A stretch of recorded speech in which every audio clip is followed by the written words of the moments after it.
నందమూరి తారక రామారావు గారి అంటే ఆయన సినీ ఫీల్డ్లోనే కాదు రాజకీయంలో కూడా ఒక చిత్ర సృష్టించినటువంటి మన అన్న తారక రామారావు గారు ఇవాళ 28వ వర్ధంతి సందర్భంగా మన రావులపేట గ్రామంలో ఇంత వైభవంగా ఈ కార్యక్రమాన్ని ఏర్పాటు చేసినటువంటి ఈ కమిటీ వారికి నా హృదయపూర్వక ధన్యవాదాలు.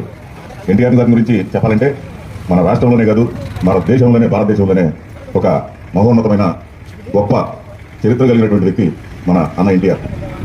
ఆయన రాజకీయం పేద బడుగు బలహీన వర్గాలందరూ కూడా ఒక రూపకల్పన చేసి రాజకీయం అంటే ఇట్లా ఉండాలని చూపించిన వ్యక్తి కనుక అది మన ఎన్టీఆర్ గారికి దక్కింది. మాకు ఏరియాలో రాబోయే రోజుల్లో జనసేన పార్టీ, తెలుగుదేశం పార్టీ సమిష్టిన ఎలక్షన్ జరుగుతుంది. దానిలో ఇక్కడ టీడీపీకి ఇచ్చిన జనసేనకి ఇచ్చిన అందరూ ఒక అన్నదమ్ములాగా వర్క్ చేసి మంచి విజయవంతంగా రాబోయే రోజుల్లో పరిపాలన అందించాలని మీ అందరికీ నేను సహకరిస్తాను.